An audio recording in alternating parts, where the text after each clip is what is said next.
네, 여러분들 반갑습니다. 또 5월 달에 한번 이 자리에 섰었는데 또 이제 다시 이 자리에 다시 서게 됐습니다. 반갑습니다. 여러분들 만약에 여러분들 중 하나님께서 성경에 나오는 인물들 중에서 한 명과 같이 만들어주겠다라고 말씀을 하신다면 여러분들은 혹시 성경의 인물 중에 닮고 싶은 사람이 혹시 있습니까? 있으세요? 다 있으시죠? 네.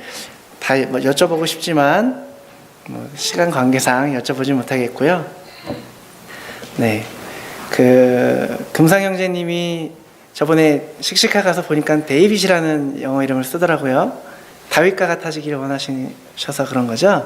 네, 다윗 광야의 눈물의 기도가 다윗을 만들었을 줄로 믿습니다.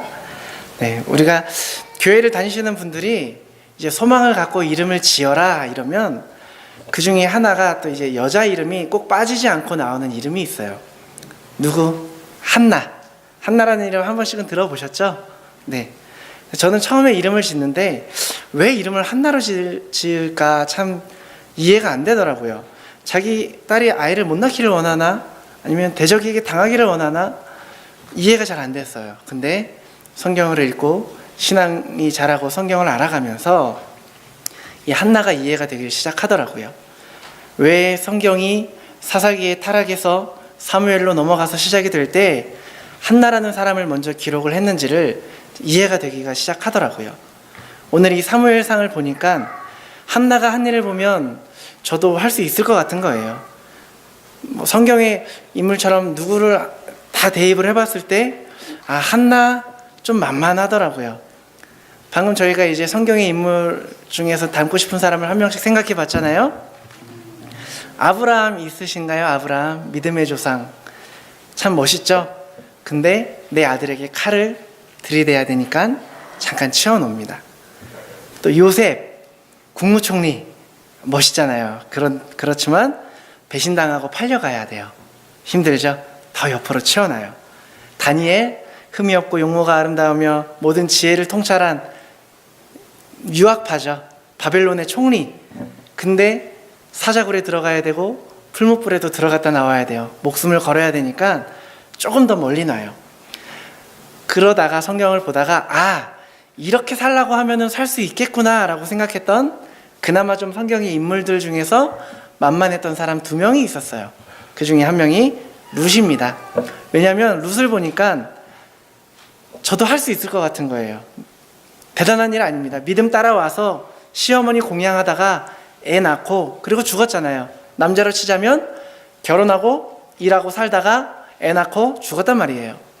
이거는 좀 할만할 거예요. 그리고 또 한 사람이 바로 이 한나입니다. 왜 한나를 제가 할만했는지 한번 저희 본문을 한번 보도록 하겠습니다. 1장 2절 3절 한번 제가 읽어드릴게요. 그에게 2 아내가 있었으니 한 사람의 이름은 한나요 한 사람의 이름은 분인나라. 분인나에게는 자식이 있고 한나에게는 자식이 없었더라. 이 사람이 매년 자기 성읍에서 나와서 실로에 올라가서 만군의 여호와께 예배하며 제사를 드렸는데 엘리의 2 아들 홈니와 비느하스가 여호와의 제사장으로 거기에 있었더라. 이게 무엇이냐면 매주일 주님 앞에 나와서 예배하는 거. 이건 제가 할 수 있겠는 거예요. 왜냐? 저는 목사니까 어쨌거나 예배는 드려야 되잖아요. 그래서 그래, 이거 내가 할만 하겠다 했어요. 또 그 다음을 봤습니다. 10절 11절 한번 우리 다 같이 한번 읽어봤으면 좋겠습니다. 10절과 11절 한번 읽어보겠습니다. 시작. 한나가 마음이 괴로워서 여호와께 기도하고 통곡하며 서원하여 이르되 만군의 여호와여, 만일 주의 여종의 고통을 돌보시고 나를 기억하사 주의 여종을 잊지 아니하시고 주의 여종에게 아들을 주시면 내가 그의 평생에 그를 여호와께 드리고 삭도를 그의 머리에 대지 아니하겠나이다. 아멘. 분인나가 자꾸 괴롭혀서 한나가 못 버티겠으니까 하나님께 나와서 무얼 하냐? 지금 이 힘든 상황을 얘기를 하잖아요. 이 정도는 할 수 있겠는 겁니다. 제가 힘들 때 주님께 기도하고 붙잡고 이거는 제가 할 수 있겠는 거예요. 이 한나의 삶을 보니까 그냥 매년 기도하러 나오고 힘든 일 있을 때마다 하나님께 기도하고 기독교인으로서 가장 기본적인 단순한 삶이잖아요. 이렇게 단순한 흐름 같은 삶을 사는데 이 한나가 오늘 이스라엘 역사를 바꾸는, 하나님이 주목하시고 하나님이 선택하시는 그 여인이 된다는 겁니다. 내가 이 정도는 할 수 있겠는데, 이 정도만 하면 하나님이 나를 사용하시겠다라고 하면 할만하잖아요. 그죠? 어느 날 집에 갔더니 부모님이 칼 들이대면서 얘야 하나님이 너 바치랜다 그러면 여러분들 아멘 하면서 우통 벗고 누우실 수 있겠어요? 쉽지 않죠.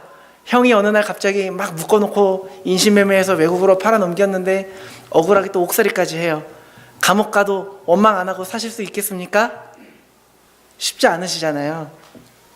물론 믿음으로 하시는 분들도 있겠지만 저는 잘 못할 것 같아요. 마음이 어렵습니다. 그런데 오늘 이 한나의 말씀은 뭐냐면, 하나님께 매 주일 예배 드려라, 어려울 때마다 내 앞에 나와서 기도해라, 요 두 가지만 하면 너를 역사를 바꾸는 위대한 인물로 만들어주겠다. 오늘 이렇게 말씀을 하시는 거예요. 여러분 어떠세요? 아까 전에 것보다는 좀 할만하지 않으시겠어요? 그죠? 다른 비교를 한번 해볼까요? 3년 안에 상위 1% 안에 들어라, 대기업 CEO 자리에 올라라. 이게 더 쉬울까요? 아니면 3년 동안 회사 개근해라, 빠지지 않고 열심히 3년 회사 개근하면 CEO 자리 보내줄게. 어떤 게 더 할만하시겠습니까, 여러분? 뒤에 조건이 더 할만하잖아요. 그죠? 오늘 이 말씀이, 이 한나의 삶이 이러한 단순한 삶이었습니다. 도대체 이 단순한 것을 왜 하나님은 이렇게 위대하게 사용을 하셨을까?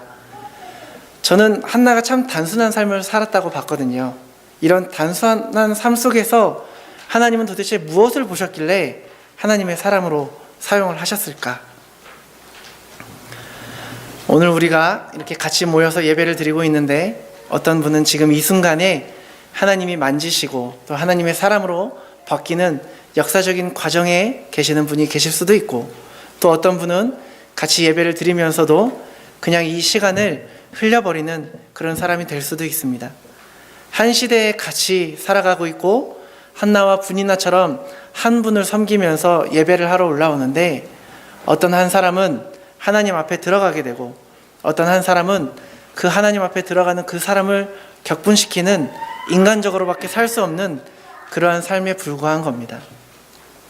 한 사람은 하나님의 역사를 바꾸어가는 사람이 되는데, 한 사람은 하나님의 역사를 바꾸어가는 그 사람을 옆에서 공격할 수밖에 없는 그런 사람이 되는 거예요.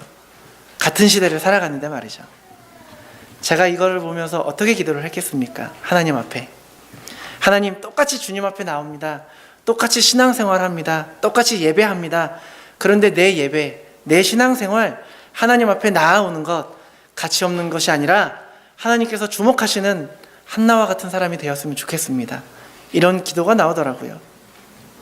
우리가 한번 오늘 살펴보도록 하겠습니다. 한나는 왜 하나님은 한나를 주목했을까요? 어떤 면에서? 자, 한나가 당한 일을 한번 보여드릴게요. 저희 5절, 6절 한번 보도록 하겠습니다. 5절 하반절부터, 그러나 여호와께서 그에게 임신하지 못하게 하시니, 6절, 여호와께서 그에게 임신하지 못하게 하심으로 그의 적수인 분인나가 그를 심히 격분하게 하여 괴롭게 하더라. 네, 여기서 아멘. 임신하지 못하게 했다라는 말은 하나님이 태를 닫았다라는 말이에요. 그리고 격분하게 했다라는 것은 분인나가 한나를 하나님으로부터 버림받은 여자로 보고 온갖 방법으로 한나를 괴롭혔다라는 겁니다. 그러니까 고의적으로 분인나가 한나의 속을 다 뒤집어 놨다는 거예요. 여러분, 우리가 신앙생활 하다가 가장 어려운 게 뭐예요? 여러분들, 내가 어려움을 당했을 때 그 어려움이 이유가 있거나 잘못된 게 있다면, 원인이 있다면 고치면 되잖아요. 그런데 그 어려움이 하나님이 날 버린 것 같은 그런 느낌을 받는다면 이것처럼 우리가 괴로운 게 없잖아요. 하나님이 내 기도를 안 듣는 것 같이 느껴질 때 이것처럼 끔찍한 게 없잖아요. 또 우리가 예수 안 믿는 사람들에게 만나서 예수님을 전할 때 또 어떤 부끄러움이 있습니까? 예전에 교회 성도님들과 같이 얘기를 나누다 보면요, 꼭 이런 말을 해요. 목사님, 하나님이 날 좀 부자로 만들어줬으면 좋겠어요. 그래요. 왜요? 그러면 친척집에 가면 안 믿는 사람들은 너무 잘 사는데 믿는 내가 너무 가난해서 부끄럽다라는 거예요. 내가 뭐라고 전도를 하면 이렇게 얘기를 한대요. 야, 너나 잘 살아. 우리는 잘 살아. 너나 잘 살고 비치지 마. 이렇게 얘기를 한대요. 예수 안 믿는 사람들 보면 공부해서 성적도 잘 나와, 대학도 잘 가, 취직도 잘해. 예수 믿고 기도 많이 해줬는데, 많이 하면서 살았는데 중간밖에 못 가. 그런 사람들에게 예수 믿으라고 하면 야, 너네 자식이나 잘 키워, 이런다라는 거예요. 이러면 뭐라고 말을 못 하겠다라는 겁니다. 물론 이제 신앙의 본질이라는 게 우리가 기복신앙은 아니지만 아무래도 이런 게 있잖아요. 내가 주님을 믿는다는데 내가 주님을 바라보며 산다는데 주님이 살아계신 것 같지 않은 그런 기분, 주님이 나를 붙잡고 계신 것 같지 않은 그런 느낌이 들 때 여러분 어떤 마음이 드세요? 그만한 좌절이 없잖아요. 지금 한나가 당한 좌절이 여기까지 오는 겁니다. 하나님이 자기를 버린 듯한 느낌, 더 나아가 그 대적에 의해서 신앙의 조롱까지 당하는 거기까지 온 겁니다. 그런데 놀라운 게 뭐냐? 그런데 놀라운 게 그럼에도 이 한나가 예배에 나온다라는 겁니다. 하나님께 예배를 한다는 겁니다. 여러분들 만약에 교회에 나와서 예배 드릴 때마다 옆에서 누가 조롱한다고 생각을 해보세요. 교회 오시겠어요? 주일날 교회 올 때마다 누가 옆에서 막 천적이 원수 같은 사람이 나를 막 찌르고 모독하고 조롱하고 공격하는 사람이 있다고 생각을 해보세요. 교회 나오실 맛이 나겠습니까? 얼마나 많은 사람들이 교회에서 인간적으로 상처를 받고 또 떠나기도 하고 합니까? 그런데도 불구하고 한나는 매년 예배를 드려요. 빠지지 않고 예배를 드리러 올라오는 겁니다. 사사기 21장 25절 한번 다 같이 한번 읽어봤으면 좋겠습니다. 사사기 21장 25절, 사사기의 마지막을 결정짓는 말씀입니다. 같이 한번 읽어보겠습니다. 시작. 그때에 이스라엘에 왕이 없으므로 사람이 각기 자기의 소견에 옳은 대로 행하였더라. 우리가 이스라엘 역사 중에서 이제 예수님이 오시기 전에 이제 구약에서 신약으로 넘어가는 그 암흑기를 제외하고 가장 끔찍한 구약의 두 군데 시대를 골라라 라고 얘기를 하면 첫 번째는 애굽에서 종노릇 할 때입니다. 애굽에서 종노릇 할 때 굉장히 심각하게 어려웠고 부르짖었어요. 그때 그들을 꺼내준 자가 누구냐면 모세죠. 하나님의 사람 모세였습니다. 그리고 가나안 땅에 들어와서 이스라엘 역사의 두 번째 끔찍한 시대가 언제였냐면 사사시대. 어제 이제 담임 목사님께서도 언양 예배 때 잠깐 말씀을 꺼내셨지만 이 사사시대에는 계속해서 타락하고 계속해서 조롱당하고 만군의 하나님이 있음에도 불구하고 이방인들에게 계속해서 짓밟혔던 그런 시대입니다. 왕이 있는데도 왕을 따르지 않고 자기 멋대로 살아가던 그 시대, 암흑시대였죠. 출애굽기에서 이제 그때에 끄집어낸 사람이 모세라고 하면 이 사사의 타락시대, 이때를 건진 자는 사무엘이죠. 그런데 이 사무엘이 누구로부터 시작하죠? 한나로부터 시작을 합니다. 모두가 각기 자기 소견대로 살아갑니다. 왕을 안 섬겨요. 그 시대 가운데 빠짐없이 하나님 앞에 제사로 나오는 한 가정이 있었다라는 겁니다. 사람을 보지 않고 만군의 여호와를 바라보면서 나아오는 그런 믿음의 가정이 있었다는 겁니다. 감정대로 하는 것이 아니라, 상황대로 하는 것이 아니라 하나님 앞에 꾸준히 나아오는 한 가정.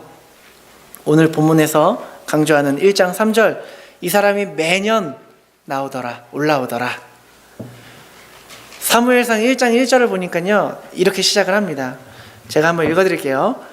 에브라임 산지 라마다임 소빔에 에브라임 사람 엘가나라 하는 사람이 있었으니, 굉장히 복잡하죠. 이게 무슨 말이에요? 엘가나라는 사람이 있는데 또 어떻대요? 여로함의 아들이요, 엘리후의 손자요, 도후의 증손이요, 숲의 현손이더라.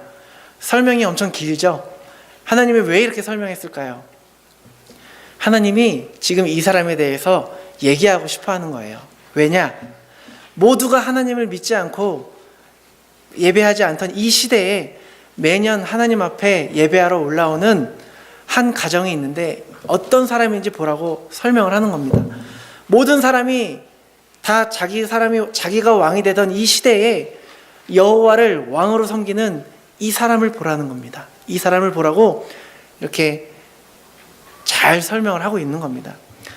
여기에 이제 또 굉장히 중요한 단어가 3절에 하나 나옵니다. 3절을 보니까요, 만군의 여호와께 예배하며 제사를 드렸다고 나옵니다. 또 11절을 보니까 만군의 여호와여 만일 주의 여종의 고통을 돌보시고 나를 기억하사 하면서 쭉 나오는데 어떤 단어가 중복이 되었었죠? 만군의 여호와, 만군의 여호와라는 단어가 나와요. 성경에서 창세기에서부터 사사기까지 하나님의 칭호를 부를 때요, 이 만군의 여호와라는 단어가 이 앞에는 한 번도 나오지 않습니다. 사무엘상에 5번이 나오는데 이때가 처음 나옵니다. 한나의 입에서 만군의 여호와라는 이름이, 이 칭호가 처음 나오는 거예요. 엘가나의 집안에서 하나님을 부를 때 구약에서 전능히 하나님, 뭐 여호와니시 이런 건 나와도 만군의 여호와라는 칭호는 없었어요. 모두가 각기 자기가 왕인 이 시대에 나의 왕, 나의 만군, 전쟁의 하나님, 이 주권자는 하나님이라고 고백하는 이 한 가정, 하나님께 예배하는 이 한 가정, 한나가 그렇게 속이 막 부대끼고 뒤집어져도 예배를 나올 수 있는 이 이유는 그 마음속에 나의 하나님이 만군의 여호와라는 고백이 있었기 때문입니다. 하나님이 그것을 고백을 하는 거예요. 주목하는 거예요. 이 부분을 주목하신 거예요. 그래서 1절에 이 사람에 대해서 이렇게 자세히 쓴 겁니다. 우리가 그러면은 아까 이제 구약에서 2명의 영웅들, 영웅이라고 하니까 좀 그렇지만 모세와 또 우리가 사무엘에 대해서 얘기를 해봤는데 모세랑 한번 비교를 해볼게요. 출애굽기 2장 1, 2절 한번 보도록 하겠습니다. 출애굽기 2장 1, 2절 사무엘과 모세를 한번 비교해 보는 거예요. 레위 가족 중 한 사람이 가서 레위 여자에게 장가들어 그 여자가 임신하여 아들을 낳으니 그가 잘생긴 것을 보고 석 달 동안 그를 숨겼으나, 이게 모세의 출생 과정이에요. 모세의 아버지가 누구래요? 레위 가족 중 한 사람. 엄마는 레위 여자. 아들을 낳았는데 아들이 어떻대요? 잘생겼대요. 이게 모세의 출생 과정이에요. 이걸 보면 아빠는 레위 사람, 레위 중 사람 중 한 사람, 엄마는 레위 여자, 아들은 잘생긴 것. 모세를 그냥 이렇게 표현을 해요. 모세가 중요한 사람이 아니라서 이렇게 표현을 했을까요? 아니에요. 시편 99편 6절을 보니까 모세와 사무엘을 동일선상으로 놓습니다. 그만큼 위대한 자들이라는 거죠. 모세가 출애굽을 시켰다면 이 사무엘은 이스라엘 역사에 이 신분 정신을 이끌어가는 하나님의 선지자가 되었잖아요. 그런데 모세는 아버지가 한 사람, 어머니가 여자, 또 모세는 잘생긴 것이고, 엘가나는 이렇게 1장 1절에 이렇게 자세하게 잘 나와 있잖아요. 왜 이렇게 기록을 했을까요? 모세를 이렇게 말한 이유가 있습니다. 왜냐하면 구원은 인간에게 속한 것이 아니라 하나님께 속한 거라는 겁니다. 하나님의 구원의 역사에는 하나님께서 이 모세라는 이름이 드러나길 원하지 않으셨던 거예요. 모세가 드러나면 안 돼요. 그냥 레위 남자와 레위 여자 아무가 만나서 결혼을 해서 애를 낳았는데 하나님이 이 사람을 탁 집어서 세우셨어요. 이 사람이 구원자가 되는 거예요. 하나님의 역사가 그 안에 있는 거죠. 하나님이 강승모란 사람, 저를 세워주셔서 이 자리에 불러주셔서 제가 서 있는 겁니다. 제가 알아요. 제가 하나님 앞에 얼마나 참 잘나거나 특별한 사람이 아니라는 것을. 똑같은 죄인이고 어쩌면 더한 죄인인데 하나님이 저를 불러주셔서 여기까지 온 겁니다. 역사와 영광은 하나님께 있는 거거든요. 그런데 오늘 본문을 보니까 사람을 막 드러내요. 이런 사람이 있다. 엘가나가 있는데 이런 사람이야. 좀 봐라. 왜 드러낼까? 하나님의 역사인 거 맞습니다. 하나님의 역사인 거 맞고 하나님이 역사에서 끌고 왔는데 그 하나님의 역사를 믿는 자가 누구냐라는 겁니다. 만군의 하나님이 진짜 우리 하나님이라는 것을 고백하는 자가 누구냐는 거예요. 그가 여기 있다. 이 사람을 봐라. 여기 있다. 그가 매년 내 앞에 올라오더라. 여호와께서 내가 이 사람한테 바라는 것도 주지 않았는데, 소원도 들어주지 않았는데, 또 옆에서 다른 사람이 이 사람을 격분하게 하고 신앙적인 모독을 주고 괴롭게 하는데 화내고 돌아가는 것이 아니라 그럼에도 하나님 앞에 나오더라. 내 앞에 나와서 예배하더라. 그리고 하나님께 나와서 11절 이런 고백을 합니다. 만군의 여호와여, 만일 주의 여종의 고통을 돌보시고 나를 기억하사 주의 여종을 잊지 아니하시고 주의 여종에게 아들을 주시면 하고 기도를 합니다. 주의 여종, 주의 여종, 주의 여종이 3번이나 강조가 되죠. 한나는 만군의 여호와 앞에서 내가 어떤 존재라는 것을 알았던 겁니다. 여종이에요. 단지 여종. 내가 아무리 힘들어도 내가 붙잡을 분은 하나님이고 나는 하나님의 종이라는 겁니다. 그래서 어떠한 상황에서도 내가 붙잡을 분은 만군의 여호와밖에 없다라는 이 고백이 있는 겁니다. 사사기처럼 타락한 이 시대에, 망해버린 이 시대에, 각기 자기 소견에 옳은 대로 자기 즐거움을 쫓는 이 시대 속에 누가 하나님을 만군의 여호와로 고백하며 누가 하나님 앞에 나와서 예배할 것이며 누가 내 문제를 가지고 하나님을 붙잡고 살아갈 그런 존재가 될 거냐는 겁니다. 하나님은 오늘 그런 자를 주목하고 계십니다. 신앙이라는 건요, 분위기나 기분을 따라가는 것이 아닙니다.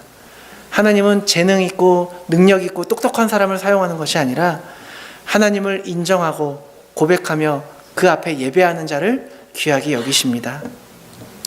우리가 아브라함처럼 자식을 바칠 수는 없어도, 요셉처럼 배신당하거나 억울한 일을 당해낼 자신은 없어도, 다윗처럼 쫓겨 다니고 고독한 외로움을 이겨낼 자신은 없지만, 우리가 매주 주님께 예배하면서 말씀 보면서 기도하면서 내 문제와 아픔이 있을 때마다 주님을 붙잡고 나아가는데, 주님, 제가 이건 실패하지 않겠습니다.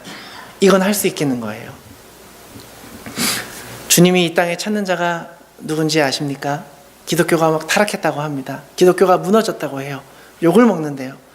하나님이 어떤 사람을 통해서 역사하실까?